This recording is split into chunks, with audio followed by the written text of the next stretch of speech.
Bienvenidos todos al programa En Contexto, un espacio en donde buscamos brindarte la última información relacionada con los avances en cáncer de pulmón, pero no como información aislada, sino más bien ponerla en el contexto actual, permitiendo que tomes las mejores decisiones para tus pacientes con cáncer de pulmón. Soy Jorge Alatorre, oncólogo médico dedicado a tratar tumores del tórax, y va a ser un gusto acompañarte en este podcast. Bienvenidos todos al programa En Contexto. Y como ustedes saben, el cáncer de pulmón se ha hecho una enfermedad que con el paso del tiempo la hemos podido entender como una enfermedad que se ha hecho de la suma de muchas enfermedades que son raras. Con esto me refiero a que son luego subgrupos muy poco frecuentes del 2%, 1%, etc. Y hemos podido clasificar así desde la más conocida, que es la mutación en EGFR, hasta subgrupos como son LK, ROS1, NTRK, KRAS G12C, BRAF, RET, MET exon 14, y recientemente que se publicó en el New England NRG, y pues bueno, esa diferenciación se hace sobre aquellos que no tienen ninguna alteración molecular. Pero algo que es interesante es que una enfermedad en particular de la que hemos hablado mucho desde hace años, pero realmente el avance ha sido realmente poco, por no decir que casi nada. Y lo que sí ha sucedido es que en años recientes, pues se empezó a ver ya moléculas y subgrupos que empezamos a entender que se podrían beneficiar de dar un tratamiento anti-ER2.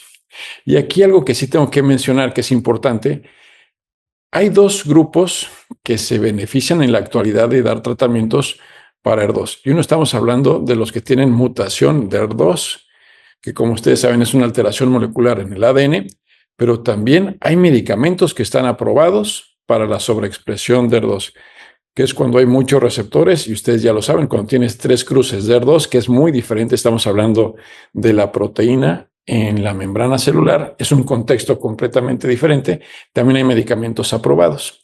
Pero el foco de esta plática y de esta conversación el día de hoy va a ser hablar de la mutación de ER2. Y para poder poner en contexto lo que implica esta mutación y los tratamientos de los que queremos platicar con ustedes, cuento con dos expertos que son muy reconocidos en lo que respecta a cáncer de pulmón en Latinoamérica, y aparte ambos son personas admirables. En primer lugar, nos acompaña la doctora Vanessa García, que es oncóloga médica que trabaja en el Hospital Español y que ha participado ya en varios ensayos clínicos de esta enfermedad. Y nuevamente tengo el gusto de contar aquí en el programa con un chileno, gran amigo de varios años, y que es jefe de la División de Cáncer de Pulmón del Instituto Nacional del Tórax en Santiago de Chile, el doctor Orlandi. Un gusto, Pancho, que estés aquí con nosotros.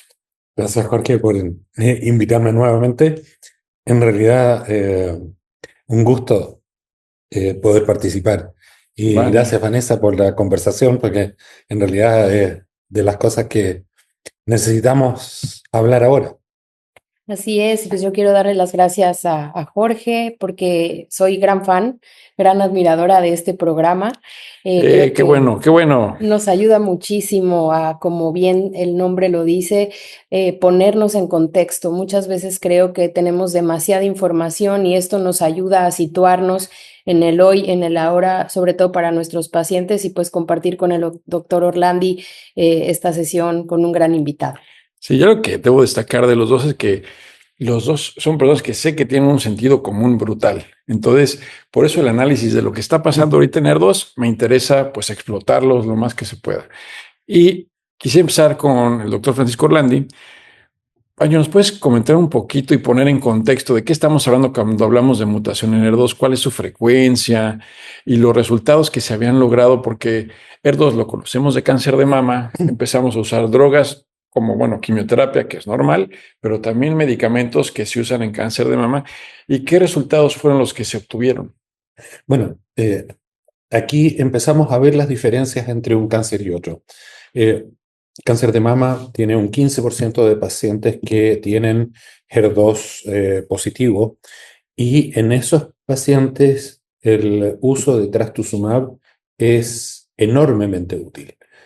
Por supuesto, lo primero que hicimos fue copiemos, y copiamos, y nos fue pésimo. porque en realidad trastuzumab en cáncer pulmonar no es francamente útil. Hablando de que además la proporción de pacientes en cáncer pulmonar que tienen estas alteraciones de HER2, ya sea por sobreexpresión o por mutaciones, no sobrepasa el 2% del total de la población de adenocarcinoma. Entonces, ok, si bien lo conocíamos hace mucho tiempo, yo diría era frustrante ver cómo algo que resultaba a los oncólogos de mama no nos resultaba a nosotros. Y creo que aquí es muy importante destacar que sí tenemos una diferencia, ¿no?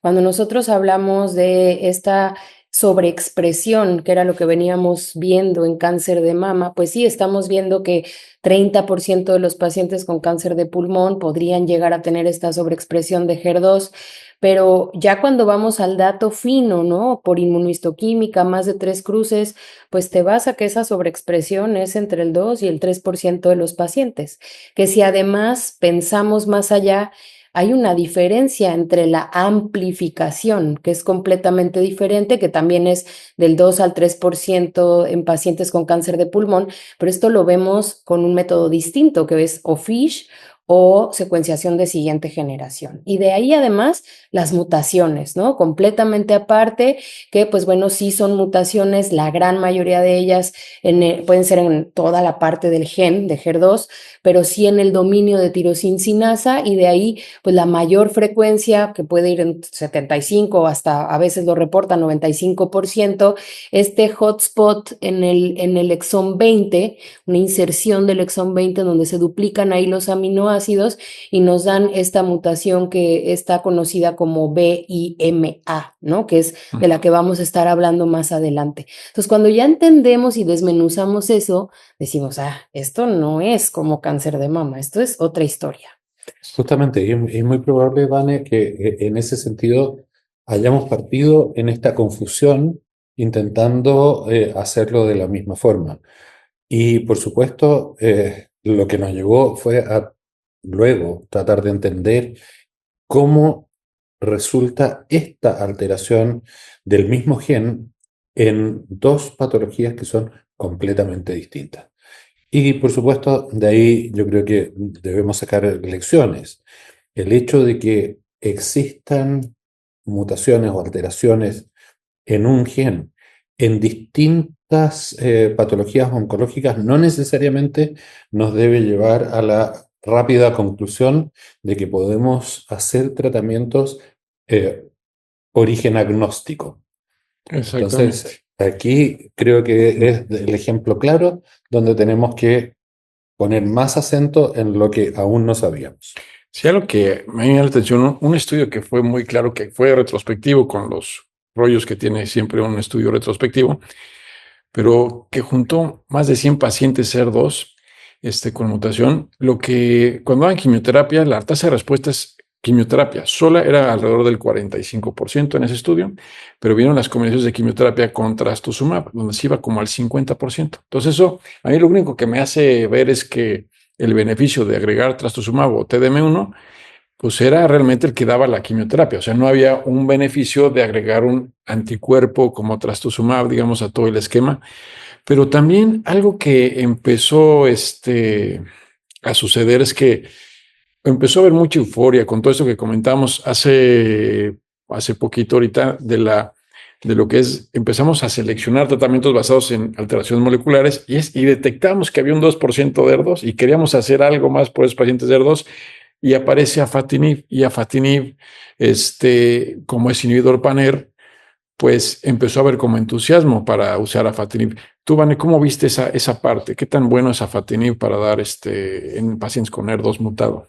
Sí, también retomar un poquito lo que dices, esta clínica tan importante de los pacientes, ¿no? Porque muchas veces decimos, es el 2 a 3% de los pacientes, ¿no? Yo siempre digo así porque un paciente me enseñó esto y es cuando yo le decía, bueno, pues es que es el 2% solamente encontrar esa alteración y el paciente me decía, pues sí, doctora, pero yo para usted soy ese 2%, pero yo para mi familia soy un 100%. Claro, Y claro. eso cambió Para mí, La toda perspectiva. esa perspectiva de decir, siempre estamos, por así decirlo, peluceando y diciendo, solo es 1%, solo es 2%, pero ojo, estamos hablando de un paciente.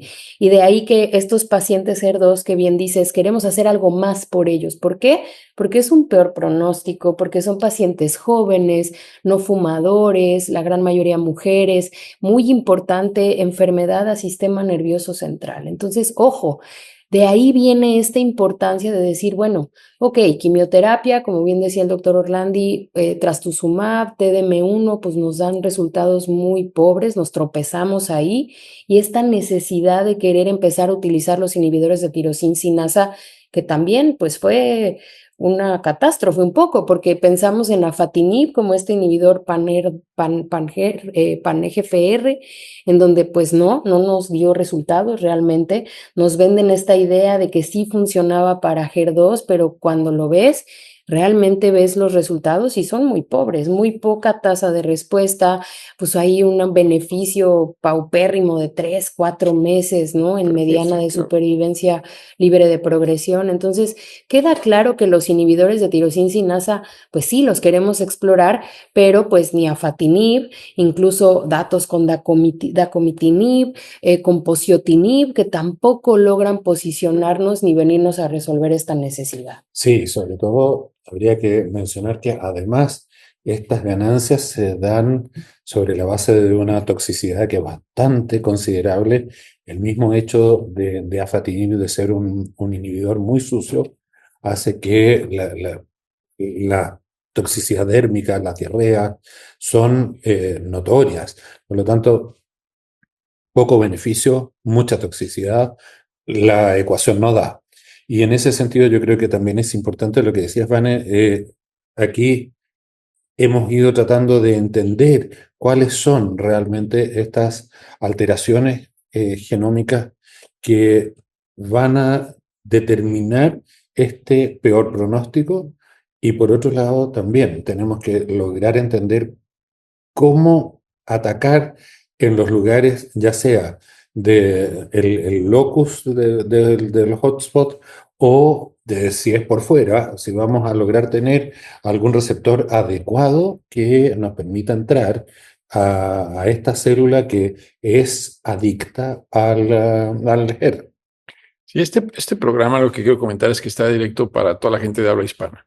Y hablamos de mucho latinoamericano y tenemos muchas limitaciones a veces para hacer NGS, pero creo que el comentario de Vane es súper importante para que todos los que nos escuchan veamos esa necesidad de por qué queremos pasar todos a hacer NGS. O sea, hacer NGS nos va a permitir sí encontrar este 2% de ER2 del que estamos hablando, pero encontrar menos del 1% de NTRK, encontrar 7% de ALKs, ROS1 2%, RES3 4%, o sea, por eso yo comencé hablando de enfermedades raras, porque cuando lo sumas a uno por su grupo, pues es una enfermedad, entra dentro de las características como usan las farmacéuticas de que por el número de pacientes acaba siendo una enfermedad rara. Pero saben que lo que a mí me llama la atención de esto es que no nos damos cuenta al revés, de que nos sirve para no hacer ciertas cosas. Entonces, el hecho de que estamos gastando, yo diría invirtiendo en GS, es el hecho de abaratar costos, Claro. porque sabemos que en estas condiciones la inmunoterapia, por ejemplo, va a ser un gasto inadecuado, con toxicidad inadecuada a un paciente que no se va a beneficiar nada. Entonces, lograr hacer un test que reconozcamos es bastante caro en nuestros países, pero muchísimo menos que todo el costo que hacemos asumir al paciente en su seguridad y al sistema de salud en sus costos, que valen la pena, pero de aquí a la luna. Sí, y estos costos, digo, perdón que me detengan en esto, pero sí creo que sí es importante porque decimos NGS es caro. El costo de NGS es a lo mejor de una inmunoterapia. O sea, si fuera en el lugar más caro todo, pero ya ahorita está, de hecho, a una tercera parte de lo que te cuesta una inmunoterapia, que es el tratamiento que le vas a acabar dando al paciente en combinación con quimio, muy seguramente. Y entonces el costo, aunque sí, no es caro, o sea, no es barato, pues, pero el costo es de una tercera parte posiblemente de lo que cuesta solamente la inmunoterapia sin quimio. Entonces, esto nos permite también fortalecer nuestro, no nada más creo que la postura de todos es primero la que dijo Vane, es el 100% de una familia, de él como persona y todo, pero después si vemos como sistema de salud y queremos ver dónde, en países pobres, como luego platicamos, en cosas que Chile, México, etcétera, dónde debemos de poner nuestro recurso. Creo que eso de genotipificar es algo que tenemos que seguir empujando, aunque parezca que es imposible, tenemos retos, tenemos que seguirlo empujando y empujando, empujando porque nos permite.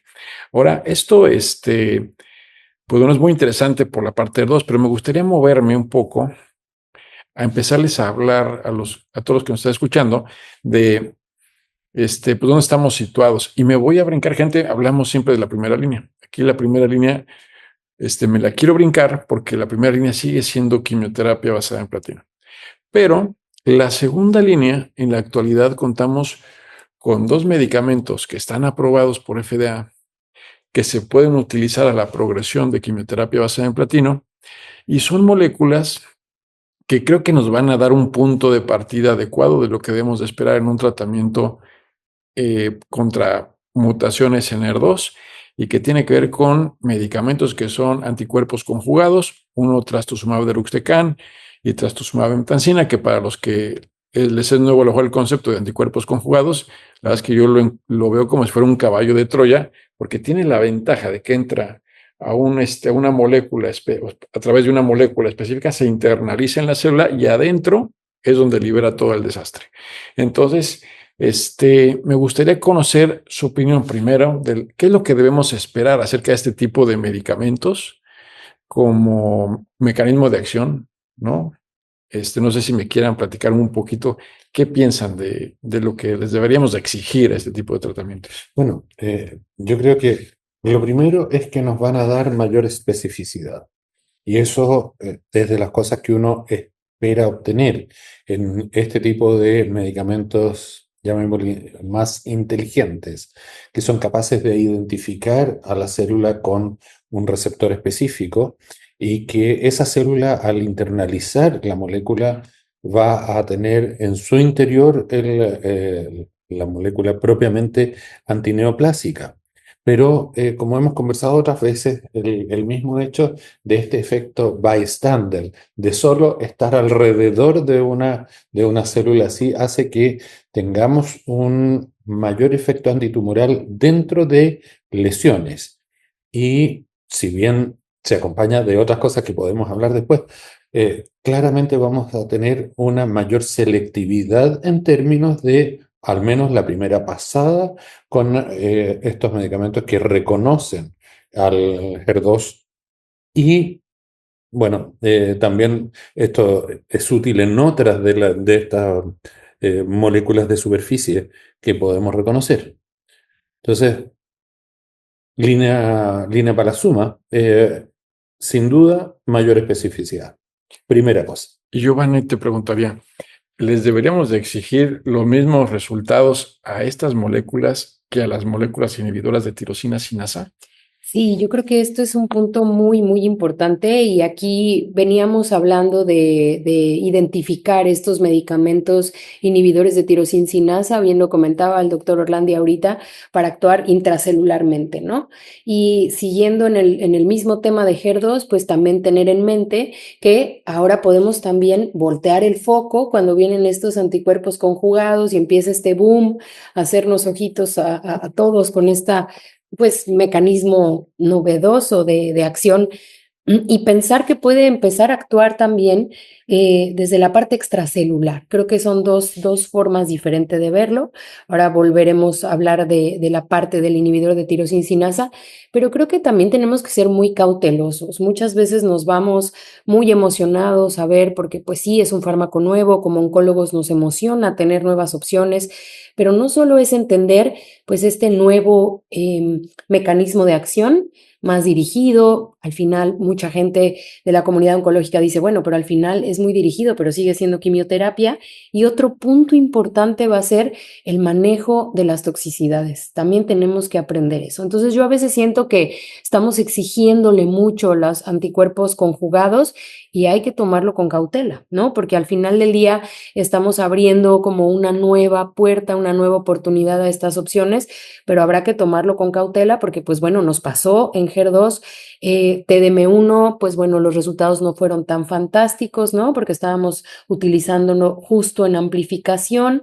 Ahora, pues viene también ya trastuzumab deruxtecan, vienen también algunas otras opciones, incluso anti-HER3, ¿no? Nuevas. Entonces, creo que vale la pena tomarlo con cautela y ver también esos resultados y sobre todo cómo se van a posicionar también en las líneas subsecuentes de tratamiento.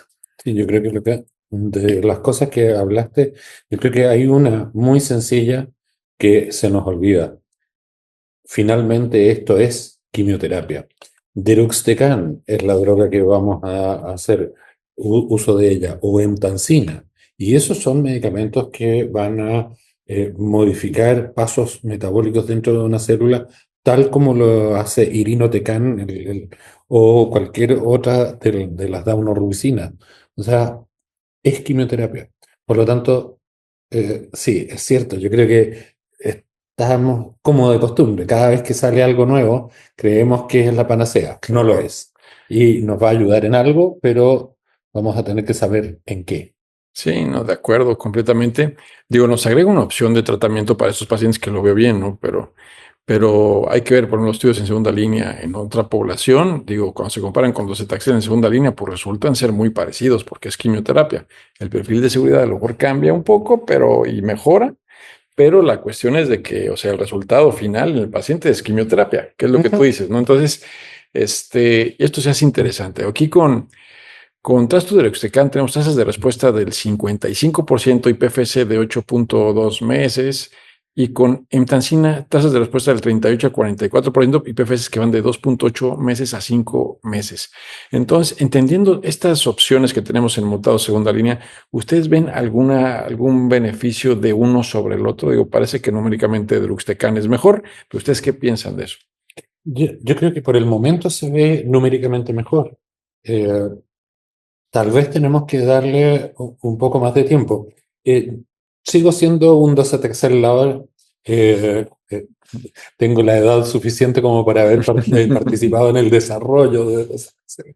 Entonces, para mí es una droga que no ha sido superada hasta aquí en muchos de nuestros conceptos en segunda línea de cáncer pulmonar. Entonces, eh, es tóxica, todo lo que quieran, pero nos da 2,7 meses de aumento de sobrevida global y tenemos grupos de pacientes, y yo todavía lo mantengo en el hospital, que han recibido 40 o 45 ciclos y lo toleran como si nada. Entonces, le tenemos bastante susto, pero es una droga amabilísima en ciertas condiciones. Oigan, y pues bueno, ahora ya que hablamos de estos resultados con los anticuerpos conjugados y que además es un punto de partida en PFS y tasas de respuesta y todo lo que hablamos en este grupo de pacientes con mutación de ER2, y que se encuentran en las guías estos anticuerpos conjugados ya también, en las guías americanas.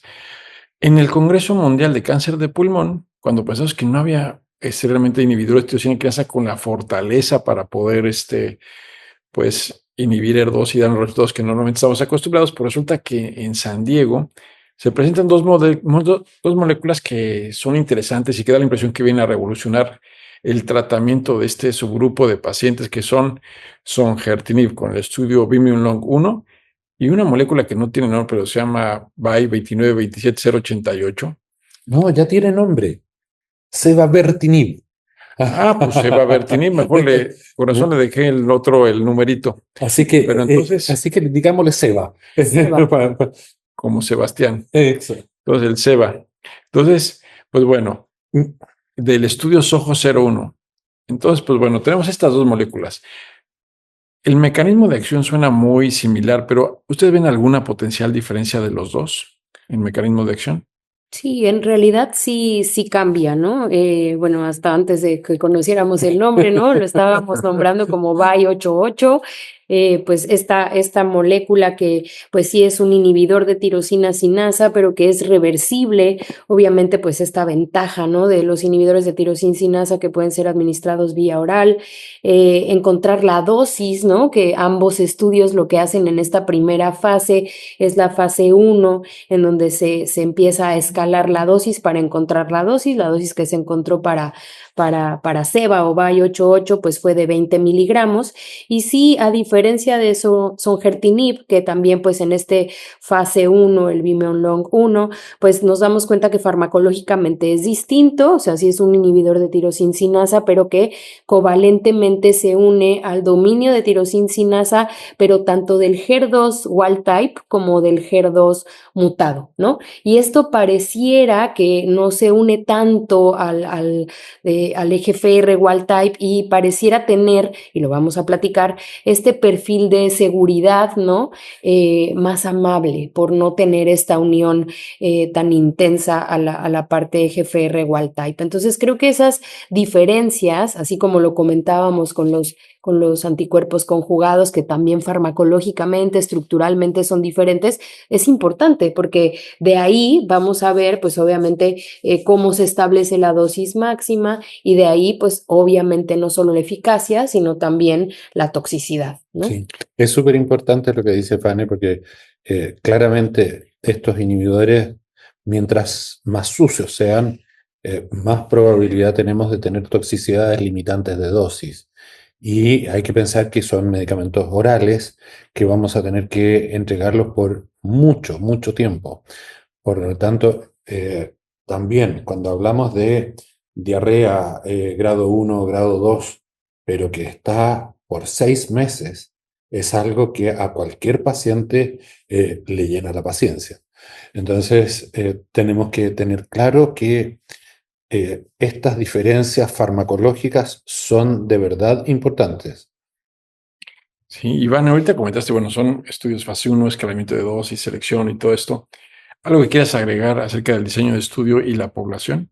Pues sí, especialmente creo que algo interesante de el estudio SOHO 1 es que, bueno, cuando se llega al establecimiento de la dosis, después se pasa ya a esta fase de extensión, que a mí me gusta mucho y me llama mucho la atención, este tipo de cortes que se van haciendo, ¿no? ¿Por qué? Porque habíamos dicho es una población, pues, que viene a ser, pues, difícilmente, pues no tratada previamente, pero se incluyen no tratados, pacientes previamente tratados, incluso 1, 2, 3 líneas de tratamiento, pacientes que incluso ya recibieron anticuerpos conjugados previamente. Muy interesante también evaluar eso cuando hablamos de si vamos a hacer una secuencia de tratamiento, pacientes incluso con metástasis en sistema nervioso central. Pero lo que se presenta en San Diego es precisamente esta corte de pacientes en donde se pretende pues un tratamiento no previo, ¿no? Y que ya también tenían pues a lo mejor esa inquietud de ver estos resultados específicamente con inhibidores de tirosina sinasa.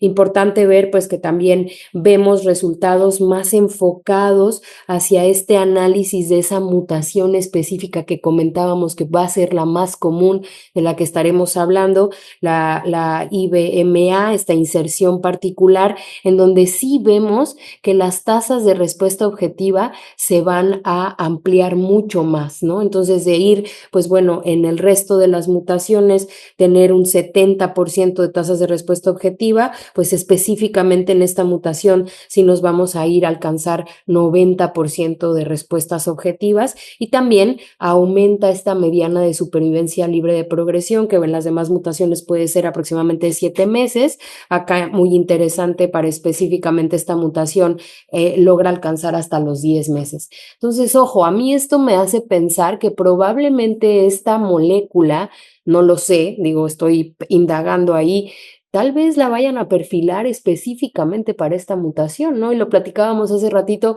pues ya va a ser el subgrupo del subgrupo, ¿no?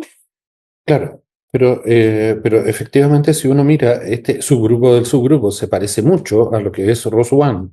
O sea, en términos de frecuencia de aparición, y por otro lado, el mismo hecho de que tengamos esa alta tasa de respuesta es algo que, sin duda alguna, hace el beneficio suficiente como para seguir investigando en estas subpoblaciones que necesitamos definir en términos del beneficio.